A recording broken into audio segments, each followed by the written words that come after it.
Hello, Shanthamma ಅಡುಗೆ ಮನೆಗೆ ಸ್ವಾಗತ. ನಾನೀಗ ನಿಮಗೆ ಸೂಪರಾಗಿರೋ ಒಂದು ಚಟ್ನಿ ಹೇಳ್ಕೊಡ್ತಾ ಇದ್ದೀನಿ. ದೋಸೆಗಾಗಲಿ ಚಪಾತಿಗಾಗಲಿ ತುಂಬ ಚೆನ್ನಾಗಿರುತ್ತೆ. ನೋಡಿ ಅದಕ್ಕೇನೇನು ಬೇಕು ಅಂತ ಹೇಳ್ತಾ ಇದ್ದೀನಿ. ಕಡಲೆಪಪ್ಪು, ಕಡಲೆಬೀಜ, ಒಣಗಿದ ಮೆಣಸಿನ್ಕಾಯಿ, ಈರುಳ್ಳಿ, ಟೊಮ್ಯಾಟೊ, ಒಂದು ಬೆಳ್ಳುಳ್ಳಿ, ಸ್ವಲ್ಪ ಕೊಬ್ಬರಿ, ಒಂದು ಸ್ವಲ್ಪ ಕೊತ್ತಂಬರಿ ಸೊಪ್ಪು. ಈಗ ಒಂದು ಬಾಣಲೆ ಇಟ್ಕೊಂಡು ಕಡಲೆಬೀಜ ಹುರ್ಕೊಳ್ತಾ ಇದ್ದೀನಿ.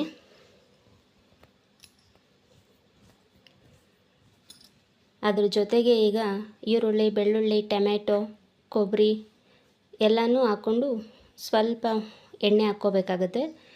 ಫ್ರೈ ಮಾಡ್ಕೊತಾ ಇದ್ದೀನಿ.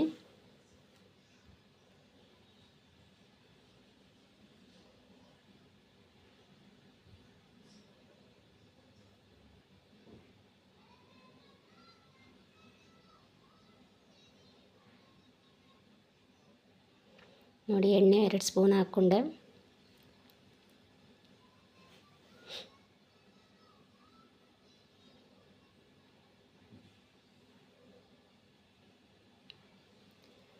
ಈಗ ಒಣಗಿದ ಮೆಣಸಿನ್ಕಾಯಿ,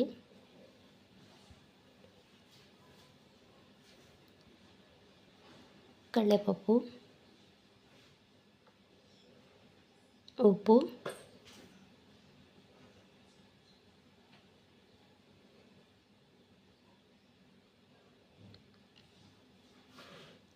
ಒಂದೆರಡು ಪೀಸ್ ಶುಂಠಿ,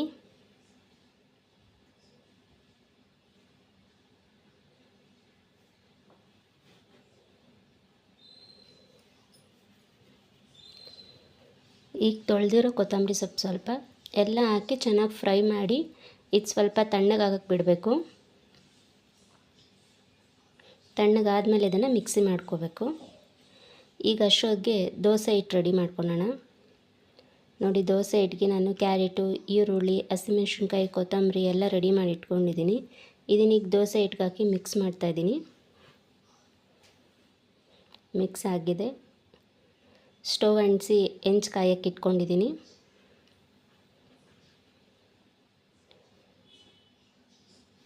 ಹೆಂಚು ಬಿಸಿ ಆಗಿದೆ. ದೋಸೆ ಹಾಕ್ತಾಯಿದ್ದೀನಿ ಈಗ. ಅದು ಕ್ಯಾರೆಟು ಈರುಳ್ಳಿ ಇರೋದ್ರಿಂದ ಫುಲ್ ತೆಳ್ಳಗೆ ಉಜ್ಜೋಕ್ಕಾಗಲ್ಲ. ಸ್ವಲ್ಪ ನೀರು ಹಿಟ್ಟು ನೀರಾಗಿದ್ದರೆ ಹಾಗೆ ಹಾಕ್ಕೊಂಡ್ರೆ ಆಗುತ್ತೆ. 1 ಸ್ಪೂನ್ ಎಣ್ಣೆ,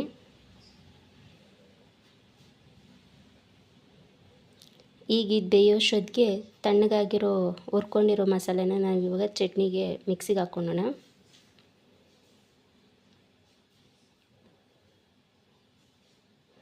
ನೋಡಿ ಈಗ ಚಟ್ನಿ ಇದು ರೆಡಿ ಇದೆ.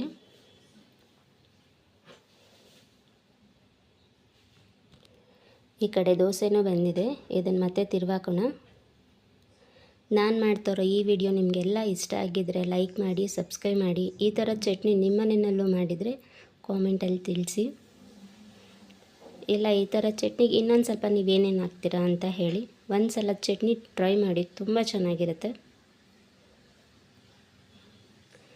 ಈಗ ಬಿಸಿ ಬಿಸಿ ದೋಸೆ ಜೊತೆಗೆ ಚಟ್ನಿ ರೆಡಿ.